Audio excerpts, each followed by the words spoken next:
Shalom Bapak Ibu yang dikasihi Tuhan. Kita masih dalam sermon guidance 3 bulanan gereja RRCC ini saudara. Gerejaku adalah keluargaku. Gerejaku adalah keluargaku, dan kita tiba di topik seri pemuritannya soal kemurahan hati Allah. Kemurahan hati Allah. Kemurahan hati Allah yang bertautan atau berkaitan dengan misi keselamatan, lalu turun atas hidup saudara, anak-anak Allah, lalu teraplikasi kemurahan hati Allah saat kita mengalami perjuangan kehidupan, penderitaan, air mata, tetap ada kemurahan hati Allah di sana. Kemurahan hati Allah ada di komunitas, di komsel kita, karena gereja kita adalah gereja sel, bukan? Pengembalaan ada di dalam sel, begitu. Aktiflah dalam komsel, di sana dimuridkan. Lalu bagaimana kemurahan hati Allah berkaitan dengan hikmat, membukakan hikmat Allah untuk menuntun terobosan-terobosan baru. Lalu kemurahan hati Allah mengatasi kekhawatiran. Ya, kita lihat step-stepnya ya, kita lihat step-stepnya kawan. Pijakan ayatnya dari sini, Kolose pasal 3 ayat 12, Lukas 6 ayat 36. Karena itu, sebagai orang-orang pilihan Allah yang dikuduskan dan dikasihinya, kenakanlah belas kasihan, kemurahan, kerendahan hati, kelemah lembutan, dan kesabaran. Ini satu paketnya ini saudara, kata-kata. Alkitab itu menerjemahkan dirinya sendiri. Jadi kalau saudara rindu, apa ya kata kunci kemurahan hati itu apa? Sebelumnya saudara lihat kata-kata sebelumnya, saudara bisa lihat ayat di atasnya, bisa lihat atas ayat di bawahnya. Nanti ketemu itu pengartian. Oh ternyata di dalam kemurahan hati itu ada belas kasihan. Orang yang murah hati itu juga rendah hati. Orang murah hati itu ada kelembutan, rela, ikhlas, tulus. Nah di sanalah saudara artinya orang murah hati itu sabar, menunggu waktu Tuhan, tidak gegopoh, tidak tergesa-gesa, tenang dia, stabil, memeluk tangan Tuhan dan menantikan waktu yang terbaik dari Tuhan. Karena itu hendaklah kamu murah hati sama seperti Bapakmu murah hati. Melihat orang banyak itu, tergeraklah hati Yesus oleh belas kasihan kepada mereka, karena mereka lelah dan terlantar seperti domba yang tidak bergembala. Nah, di dalam Kristus ada nasihat, penghiburan kasih, persekutuan roh, kasih mesra, dan belas kasihan. Ini kata kunci dari semua kemurahan hati itu saudara. Jadi bisa dirangkai satu rangkaian sebenarnya pemberitaan Injil Yesus Kristus, pemberitaan Injil Kerajaan Allah, itu Injil kemurahan hati Allah. Injil keselamatan yang diterjemahkan langsung dengan pengorbanan kemurahan hati Allah. Injil welas asihnya Gusti begitu saudara. Belas kasihannya Tuhan. Injil transformasi kehidupan. Injil pemulihan kehidupan. Injil kasih karunia Allah. Itulah Injil kerajaan Allah itu saudara. Mari kita lihat stepnya. Murah hati dalam adalah karakteristiknya pribadi Allah sendiri. Nah kemurahan hati artinya itu Christotes di Yunani, Latinnya benignitas, Inggrisnya kindness itu ya. Itu dalam Alkitab kalau dirangkumkan, dirinci-rincikan, ketemu referensinya sesuai ayat-ayat tadilah artinya itu. Simple bukan? Oh ternyata orang murah hati itu penuh belas kasihan ilahi ya. Orang murah hati itu rela menerima, ikhlas, pemaaf, pengampun. Itulah murah hati. Nah biar ini hidup di dalam saudara begitu ya. Orang murah hati itu penuh syukur. Bisa mensyukuri dalam segala hal. Mau itu proses, mau itu air mata, mau itu berkat, mau itu kelimpahan di dalam berkat. Dibukakan pintu-pintu berkat atau pintu-pintu ujian di muka kita, tetap dia mensyukuri. Tidak tergantung dari itu. Sebab Allah yang murah hati itu di hidupnya. Nafas kemurahan Allah itu ada di hidupnya. Generosity itu ada di hidupnya. Tulus berbagi berkat tanpa berharap imbalan, itu murah hati. Hargai setiap pribadi tanpa membandingkan, itu orang murah hati. Jadi orang murah hati itu nice people. dia bisa ada di komunitas, di tempat kantor, di tempat kerja. Nyaman orang kayak begini, tanpa membandingkan, dia bisa hargai setiap Anda itu spesial. Dia juga bisa menerima proses-prosesnya. Orang-orang itu, ya setiap orang kan punya proses, bukan ukuran kesempurnaan yang awal, bukan. Kedewasaan itu kan berskala step-step begitu. Dia bisa memaafkan, iya memang ini prosesnya. Ya, syukur-syukur kita bisa dampingi dia lenting toh, potensi yang terbaik bisa lenting ke atas. Nah, orang murah hati itu berperan aktif merawat, memulihkan kehidupan. Itu orang murah hati. Keren ya saudara, ternyata kemurahan hati Allah. Kalau saudara lihat kemurahan hati Tuhan dari perjanjian lama sampai garisnya perjanjian baru, Allah itu mengikat perjanjian dengan Nuh waktu air bah besar, manusia jahat itu segala-galanya. Ya dosa-dosa yang begitu memuakkan hati Tuhan. Banjir bandang besar itu saudara, air bah. Allah mengikat perjanjian dengan Nuh bukan? Terjadi pelangi bukan? Setelah itu dosa lagi kejahatan, lalu Allah mengikat itu Kejadian pasal 6. Kejadian pasal 12 Allah mengikat lagi perjanjian dengan Abraham. Aku mau memulai satu bangsa pilihan orang percaya. Umat ketebusan, umat keselamatan yang aku pimpin begitu. Dimulai, nah inilah ayat-ayatnya. Kemurahan hati Allah dari perjanjian lama, ya dalam jalan pilihan Tuhan. Maukah engkau menganggap sepi kekayaan kemurahannya? Jadi sejak perjanjian lama itu sudah ada belas kasihan Tuhan, tidak hanya perjanjian baru. Kesabarannya, kelapangan hatinya. Tidakkah engkau tahu bahwa maksud kemurahan Allah ialah menuntun engkau kepada pertobatan, ya kepada satu pemulihan kehidupan yang baru. Sebab Tuhan berfirman kepada Musa, Roma pasal 9, aku akan menaruh belas kasihan kepada siapa aku mau menaruh belas kasihan. Dan aku akan bermurah hati kepada siapa aku mau bermurah hati. Jadi hal itu tidak tergantung pada kehendak orang atau usaha orang, tetapi kepada kemurahan hati Allah sendiri.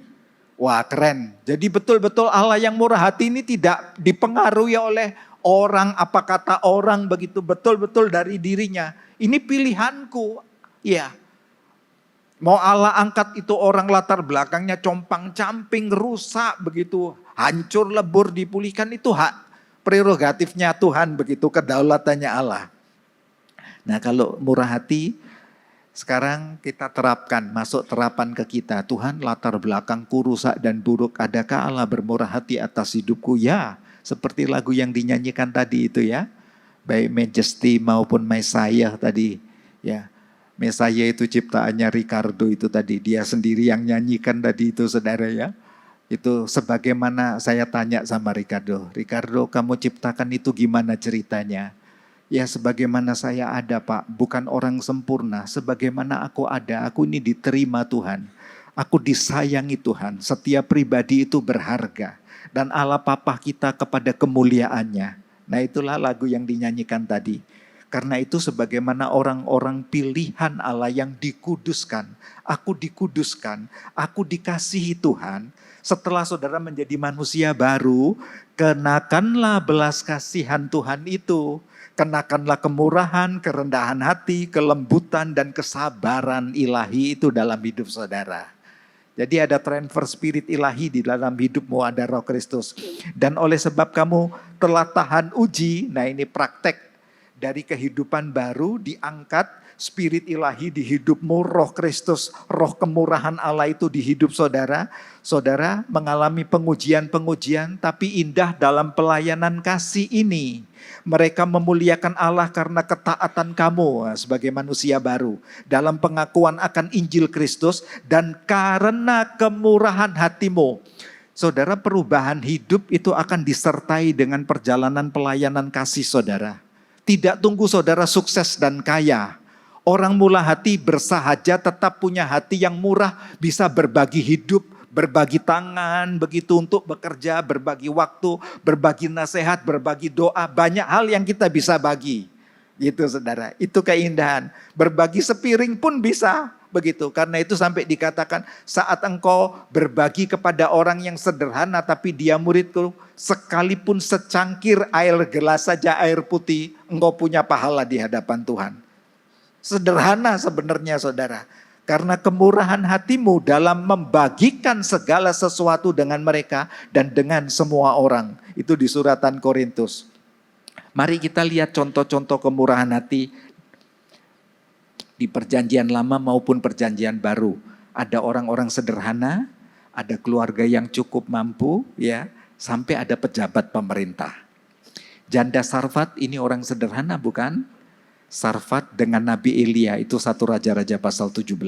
Sarfat itu kota kecil Fenisia. Itu tempatnya Ratu Isabel kalau di Alkitab. Buruk kota ini seperti kota terkutuk begitu. Saudara kenal Ratu Isabel yang memelihara nabi-nabi dukun-dukun Baal itu saudara. Dan memberikan nafkah dan memberi makan dari meja makan Ratu Isabel itu. Itu jadi saat itu mengalami paceklik yang begitu panjang. Nah janda Sarfat ini ada di kota itu. Itu kota pelabuhan. Sarfat nama modernnya itu Zarafan.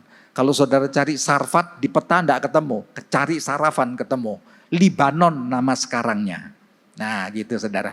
Arti Sarfat itu tempat pemurnian logam. Janda Sarfat ini sementara tinggal sedikit tepung untuk makan bersama satu anaknya. Janda, benar-benar janda. Berat ini saudara kondisinya.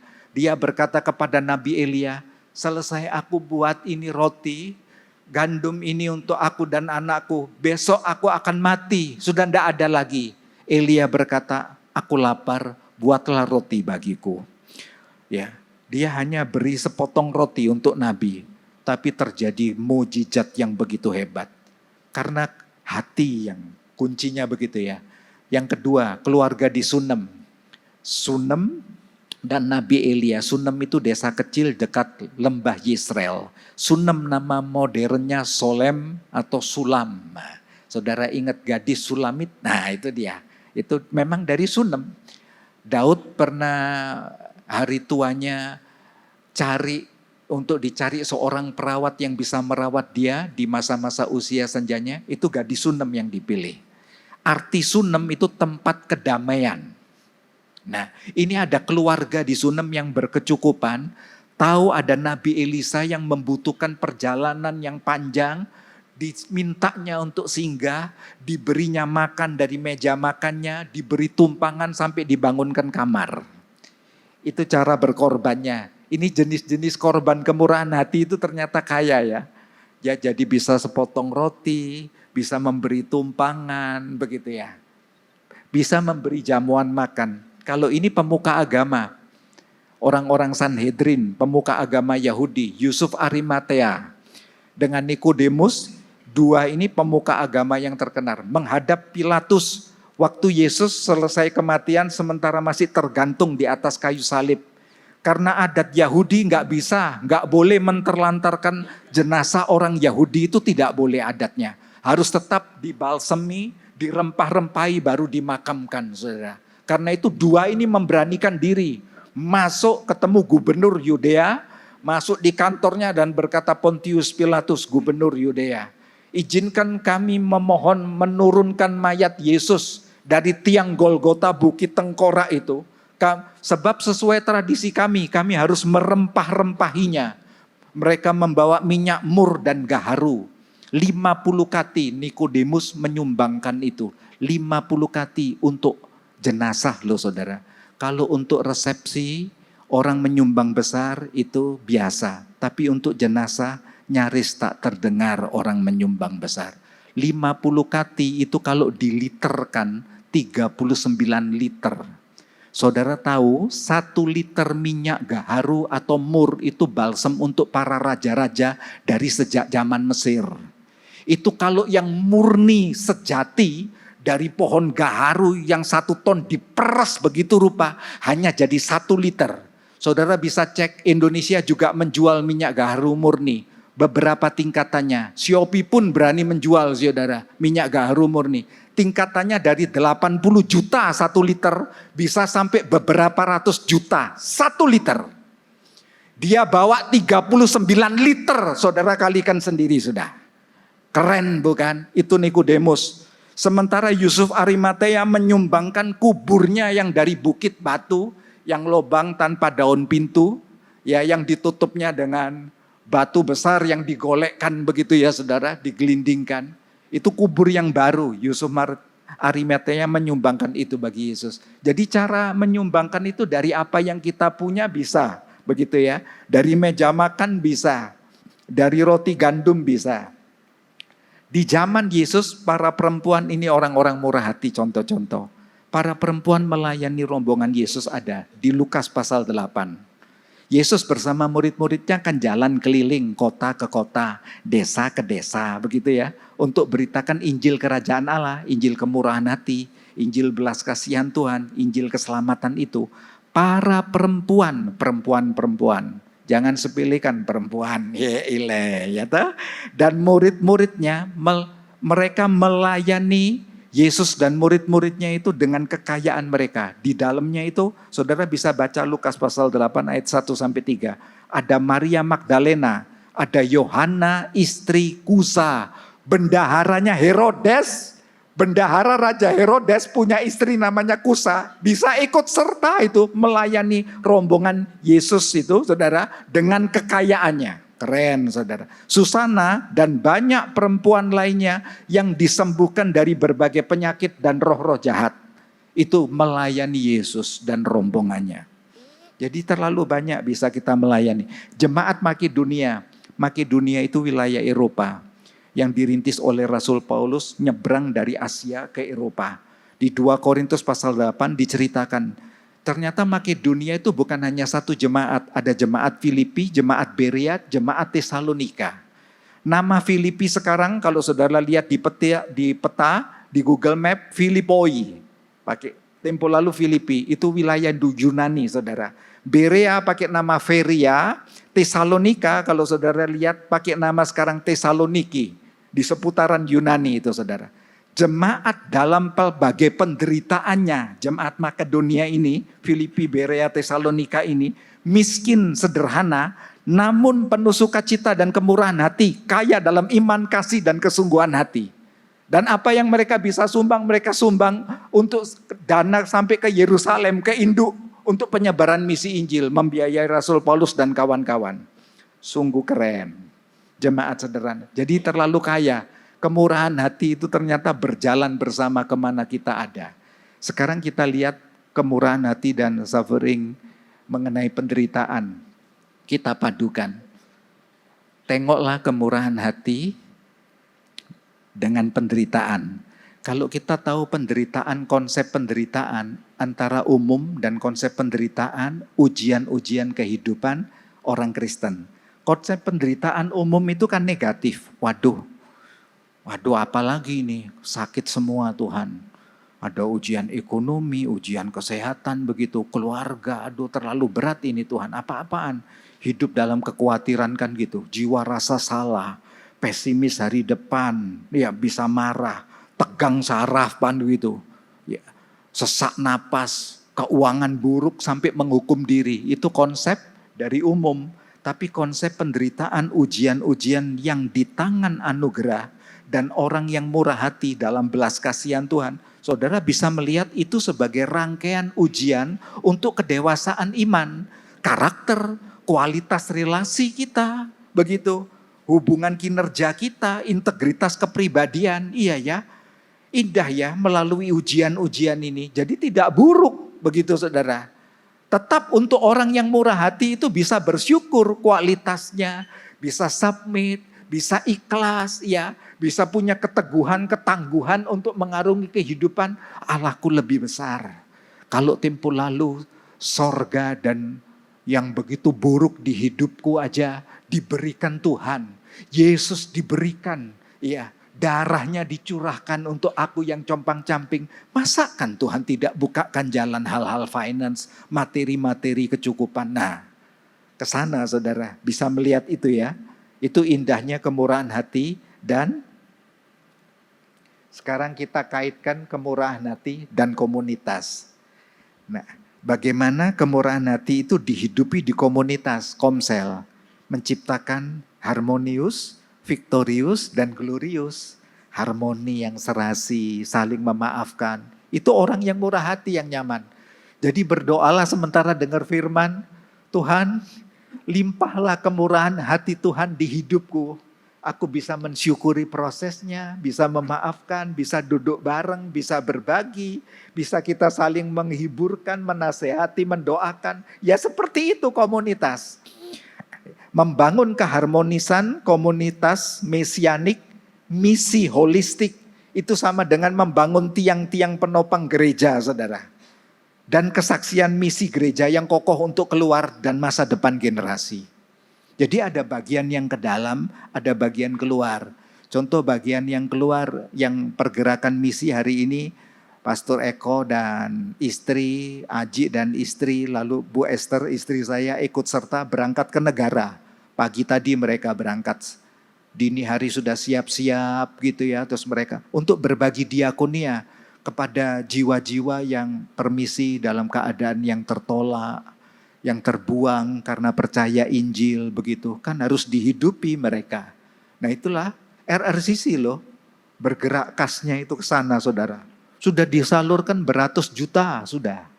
Tiap bulan kita aktif, tiap bulan bisa beberapa kali. Termasuk diakonia, sudah ribuan bungkus yang isinya beras dan lain-lain itu. Sampai hari ini masih bergerak. Nah misi ke dalamnya, saudara bisa berbagi kasih. Di situ ada komunitas rumah Rocky, anak-anak kita di bawah. Ya toh, ada rumah untuk pelatihan UMKM kita sedang melakukan. Ada rumah KGC, Kingdom Generation-nya.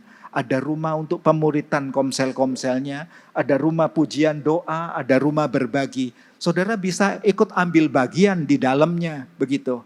Dari kelimpahan keberkatanmu, ya. Saudara bisa lakukan itu. Misalnya dari persembahan khusus saudara bisa atau transfer dari e-banking saudara untuk pemuritan di Rocky. Misalnya begitu. RRCC. Guru-guru bisa di-training kembali. Beli buku-buku panduan referensi untuk yang terbaik bagi anak-anak kita. Begitu saudara. Saudara bisa punya beban. Untuk anak-anak jemaat yang di komsel, pinter tapi kondisi orang tuanya sedang bergumul. Begitu. Kami bisa bantu itu. Saudara bisa kasih persembahan khusus yang di amplop atau e-banking. Saudara tulis untuk bantuan SPP anak-anak cerdas di RRCC. Akan disalurkan oleh pihak manajemen. Dicari langsung di komsel. Ini anak-anak pinter yang tidak mampu untuk SPP-nya. Lalu kita bisa donatur. Kami mau ambil 1 semester. Kami ambil 2 semester. Kayak jadi anak angkat begitu. Untuk ke dalamnya, keluarkan kita jalan. Tempo lalu ke dalam kan kita pembagian sembako diakonia. Sudah jalan 1 tahun. Terus menerus itu saudara. Melalui MWM bukan. Terus di switch sekarang untuk berbagi kasih kepada mereka. Betul-betul saya sudah sampai ke sana lihat dari desa ke desanya. Sangat miskin. Sampai diharap-harap kita datang-datang. Kalau kita datang sampai berkaca-kaca, sampai netes air mata saudara. Dikasih beras. Terus kita bikin kebaktian sama-sama mereka. Orang-orang asli wilayah sana, asli loh, saudara asli, benar-benar asli, ya. Kan nyaman begini, ya. Punya makna tersendiri. Padahal bisa berangkat jam 7 pagi, pulang bisa jam 7 malam. Karena ke 3 titik, 4 titik, ke 3 desa, 4 desa. Di wilayah sana, Melayu, negara sana, masuk ke dalam-dalam yang arah ke Blimbing Sari itu saudara, Melayu. Nanti ada beberapa tempat lagi, juga wilayah Singaraja. Ada kalanya diputer langsung itu negara, puter langsung sampai wilayah Singaraja. Wah, seger waras saudara. Ya.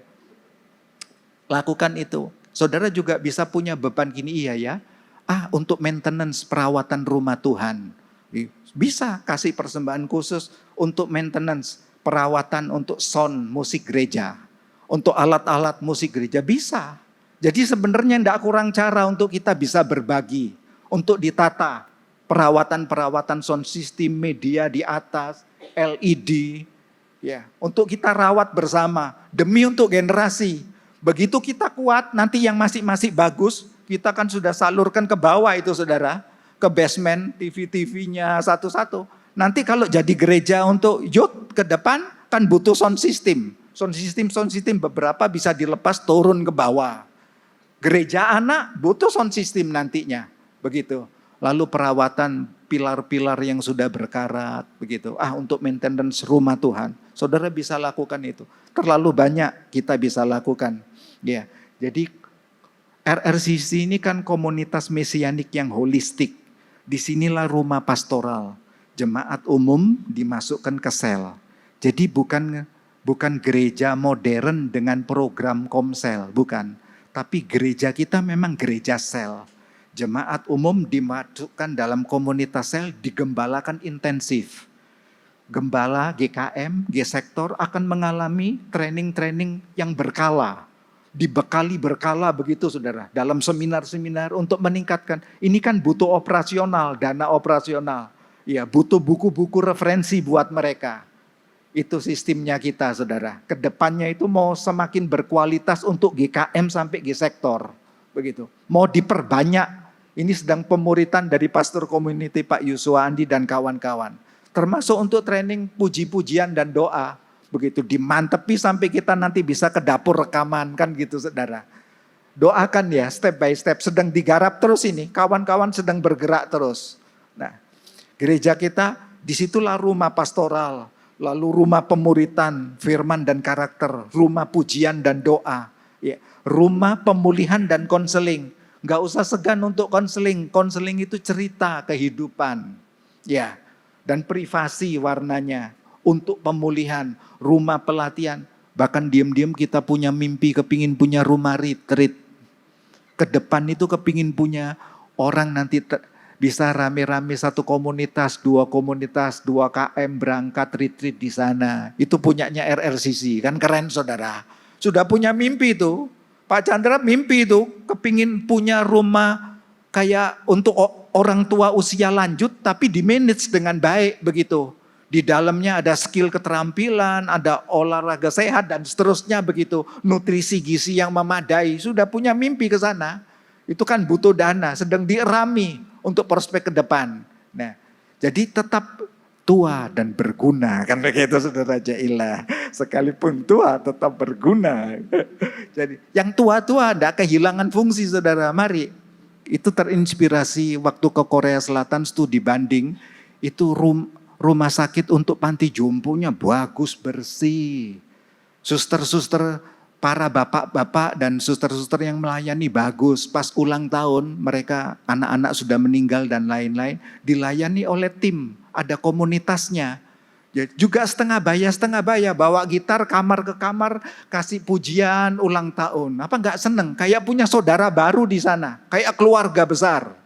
Di Korea Selatan terjadi gitu. Orang-orang gereja lagu-lagu Kristen yang membangkitkan iman. Istilahnya begini, hari tua dipersiapkan pulang ke rumah Bapak dengan penuh sukacita. Jadi enggak, masa muda sudah kerja berat, hancur lebur, tulang bungkuk sampai keropos tulang. Terus mau pulang ke sorga sudah keok duluan begini saudara. Kasihan amat ya toh.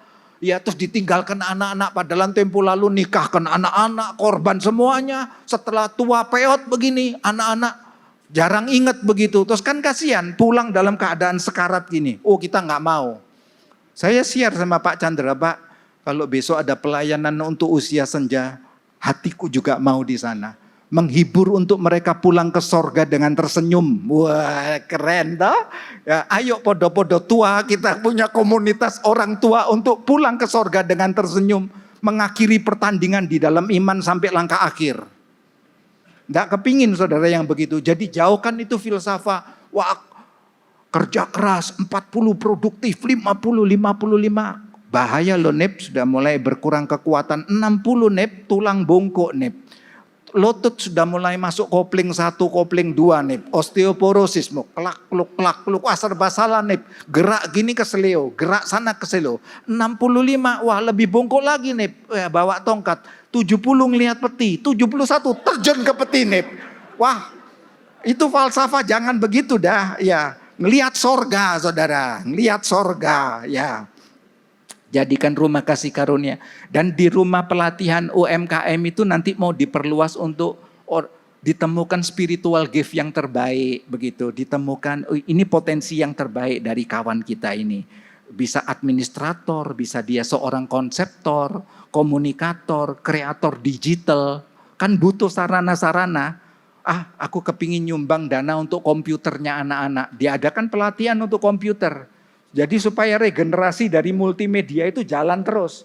Kan nanti bakal kalau terjadi gereja untuk teens, anak-anak remaja sama gereja Rocky, biar itu anak-anak sendiri yang jalankan multimedianya. Jadi bukan kakak-kakaknya lagi, kakak-kakaknya bagian umum yang senior kan gitu. Yang junior bagian gereja anak dan gereja teens. Doakan ya saudara. Lalu ada animator, ini kan ada animator mahal loh sekarang. Iya, seorang animator bisa gaji 8 juta, 9 juta loh. Gak main-main saudara, animator itu mahal. Ada sekolahnya itu, ya mentor, konselor, investor, rumah kasih karunia. Sekarang kita kaitkan, apakah kemurahan hati kaitannya ada dengan hikmat Allah? Ada. Tetapi apabila di antara kamu ada yang kekurangan hikmat, hendaklah ia memintakannya kepada Allah yang memberikan kepada semua orang dengan murah hati dan dengan tidak membangkit-bangkit, maka hal itu akan diberikan kepadanya. Hikmat dari atas adalah murni, bersih hati, tulus, ya, pure begitu ya saudara, pendamai. Hikmat dari atas itu ramah, penurut, penuh belas kasihan, buah-buah yang baik, buah karakter, buah pelayanan, tidak munafik dan tidak memihak. Tidak memihak itu standar dalam kebenaran, bukan abu-abu, tetapi dia hidup dalam standar kebenaran. Itu hikmat dari atas. Wah, ternyata orang yang murah hati itu bisa membuka pintu-pintu berkat. Kalau mau diterjemahkan lebih rincinya, orang yang murah hati memberi keleluasaan untuk kasih karunia Allah spiritual ilahi itu bekerja lebih dahsyat. Bisa di sini. The spirit of perfect understanding. Bisa saudara punya roh pengertian, the spirit of wise strategy, the spirit of mighty power, extraordinary wisdom, revelation, counsel, and might. Spiritnya bisa sampai seperti ini. Roh Allah dalam kepenuhannya akan ekspresi di hidup saudara. Jadi ini tidak ditentukan oleh finance begitu ya. Memang dari dalam meluap keluar begitu ya, bersukacita sampai Allah mempercayakan banyak hal di hidup saudara termasuk di dalamnya finance. Bisa perusahaan dan lain-lain. Ya, bisa rekan-rekan sekerja. Sekarang kita lihat ini poin makin tajam. Kemurahan hati dan kekhawatiran. Kemurahan hati kalau saudara lihat kan penuh belas kasihan, rela menerima ikhlas, penuh syukur, tulus gitu, menghargai setiap pribadi, berperan aktif, merawat, memulihkan. Tapi kalau khawatir beda. Kekhawatiran ini yang bahaya. Kenapa kok enggak bisa murah hati? Salah satunya punya trauma-trauma masa lalu, ya terlalu tempo lalu terlalu banyak penderitaannya begitu. Sehingga kalau sekarang boleh jangan terulang. Padahal hidup serangkaian ujian. Sekalipun kita sukses dan penuh finance diberkati tetap ada ujian. Ujian kan banyak ragamnya. Ujian keluarga, ya nanti itu dibahas itu. Saat kita gathering hari Rabu, ya. Ada ujian-ujian finance, ada ujian-ujian kepribadian. Kepribadian ini ada ujian. Kita waktu usia produktif ada. Dari ABG punya ujian untuk kepribadian. Masa pancaroba. Dewasa menikah punya ujian kepribadian. Usia senja punya istilah-istilah ada. Oh nanti apa puber kedua dan lain-lain. Itu ada seni-seni perubahan hormonal di dalam kita yang harus kita hadapi. Ya. Begitu, masing-masing kita punya ujian kok. Nah kalau itu tidak dimenangkan, jatuhnya kekhawatiran ini saudara, merimnon. Ansietas dalam latinnya, anxiety dalam Inggrisnya itu ya saudara. Nah khawatir menurut Alkitab yang rawan, pikiran emosi kehendaknya bercabang. Beda sama orang murah hati yang bisa mensyukuri, tenang begitu. Lewati dengan penuh iman dan syukur. Meragukan kemahakuasaan Tuhan. Sinis, memandang rendah, apatis, pesimis. Ya, lalu cemas identitas diri. Orang yang khawatir itu bisa mempertanyakan diri sampai mempertanyakan Tuhan. Ya, jadi berat dia. stuck begitu untuk iman dan pertumbuhan spirit rohnya itu akhirnya kecepit begitu ya saudara. Kelelahan batin, emosi dan fisik kalau dibiarkan berlarut-larut melumpuhkan iman. Bahaya ya kekhawatiran. Jadi mari berhenti khawatir saudara. Coba kita kaitkan kekhawatiran ini ilmiah dengan kesehatan fungsi otak. Dengan pikiran yang emosi cabang, kehendak yang cabang, meragukan Tuhan, sinis terhadap kehidupan, cemas identitas diri. Itu di otak pengaruh berat. Otak saudara bisa mengkeret, permisi maaf ya nih. Pusat kendali kehidupan kan ada di otak. Otak ini disetting Allah dengan ajaibnya. Jadi kemampuan berpikir, analisa, ya, memori, motivasi, ya, mood, suasana hati dikendalikan dari otak. Karena ada produksi hormon-hormon yang diproduksi di otak. Dopamin, serotonin, endorfin, oksitosin itu diproduksi di otak. Dan hormon contoh dopamin ya dan serotonin itu kemampuan berpikir, analisis, memori yang nomor satu itu.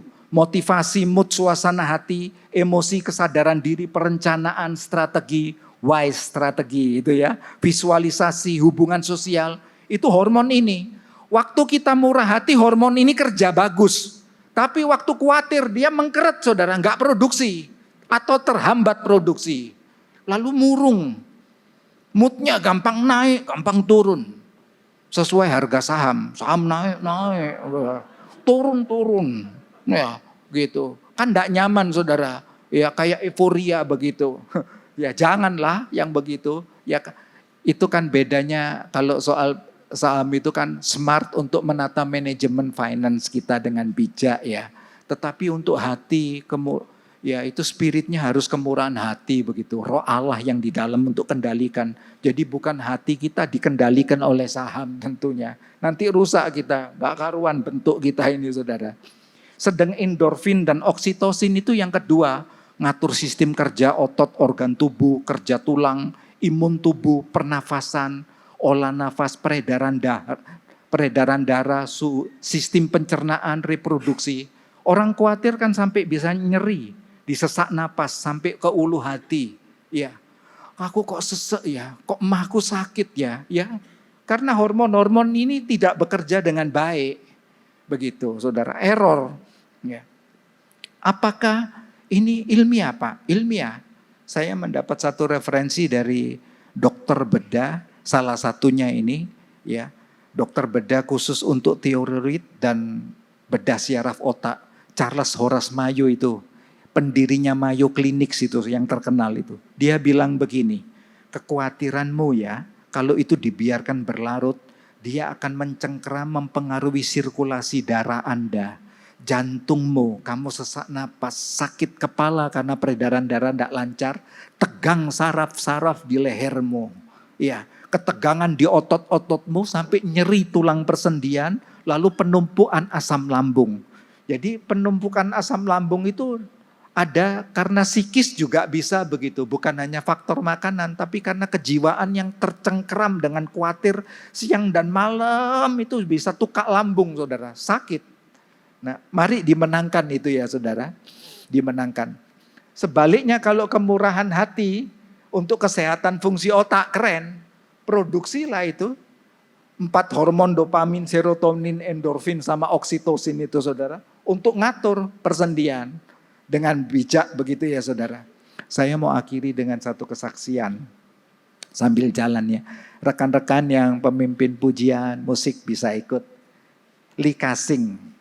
Saya tertarik ini, dia lahir di Kuantung 29 Juli 1928. Sekarang umurnya 94 tahun. Kok tertarik ngambil kesaksian ini? Dia salah satu Taipan Hong Kong multimiliarder US dollar loh, bukan multimiliarder rupiah. Kekayaan bersih tahun 2022 34,4 miliar. Saudara hitung ya berapa triliunnya. Piawai di dalam bisnis properti dan investasi cerdas pada berbagai industri masa depan. Itu salah satu bangunan-bangunan tingginya propertinya dia, saudara. Dan tidak main-main orang ini, lihat itu. Lee Kasing's Kingdom. Dia punya kerajaan bisnis yang merah itu, saudara. Besar, London dia masuk, wah besar saudara, Eropa dia hajar. Merah itu. Di tengah kesibukan bisnis, Lee Ka-shing itu tidak lupa sikap peduli sosial dan peduli pendidikan. Ini maksud saya, kita bisa buat untuk jemaat secara bertahap, ya perlahan. Sponsor tour untuk 1.000 pelajar dan mahasiswa ke Tiongkok, Australia, Amerika, Eropa, sampai Asia Tenggara. Apa enggak kepingin saudara? Iya ya, aku kelebihan dana supaya ada keseimbangan.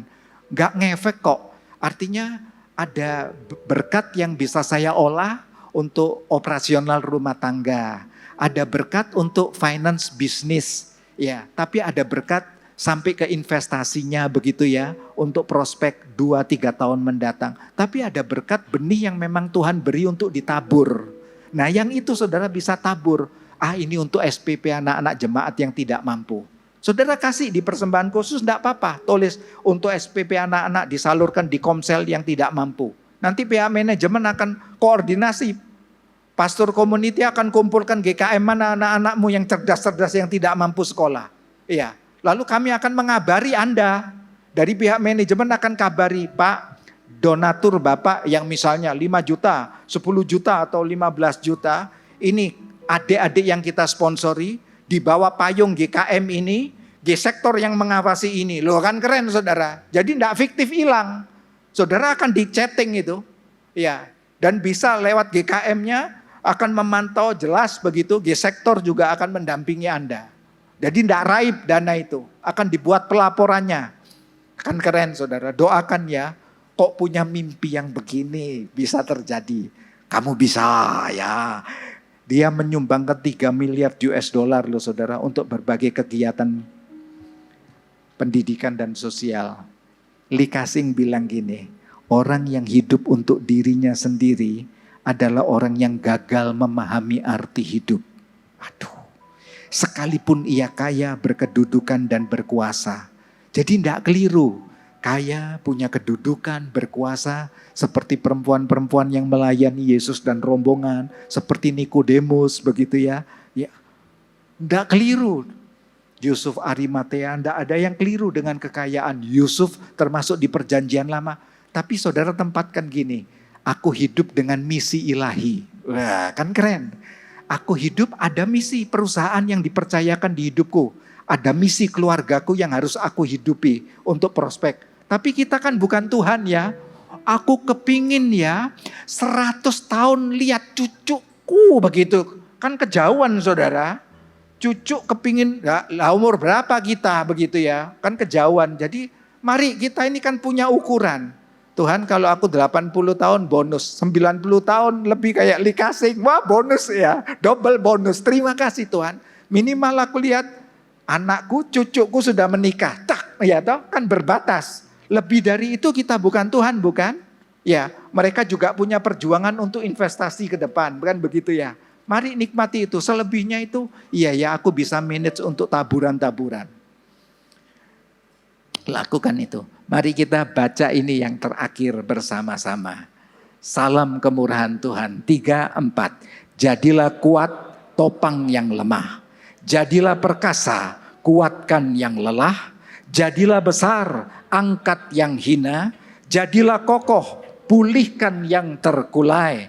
Jadilah kaya, cukupkan yang miskin. Satu rahasia, 1 menit saja, kita masih punya waktu. SQ saudara, spiritual quotient. IQ saudara, inteligensi quotient. Emotional quotient saudara, adversity quotient, kecerdasan daya tahan. Sama karakter quotient, itu saudara lewati, ini solusi. Hari-harimu saat teduh pagi untuk bangkitkan spirit kemurahan hati.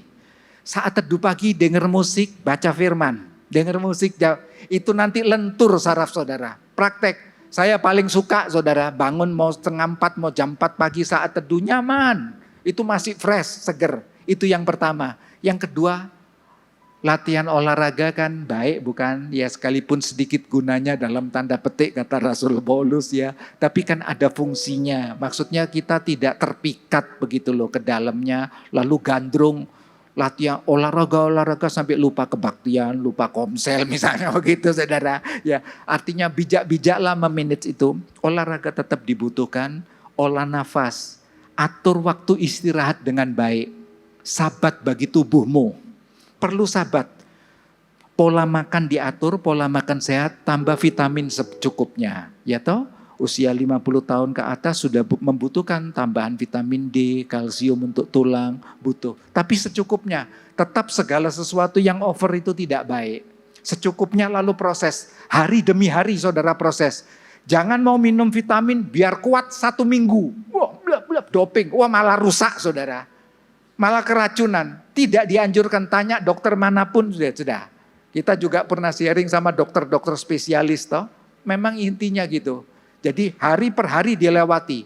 Kekhawatiran sehari cukup sehari itu maksudnya di situ. Manage-lah hari demi hari lewati. Punya visi jangka pendek, punya visi jangka panjang. Taruh, atur strategi pencapaian step by step-nya. Tuhan memberkati. Mari Ricardo. Ya.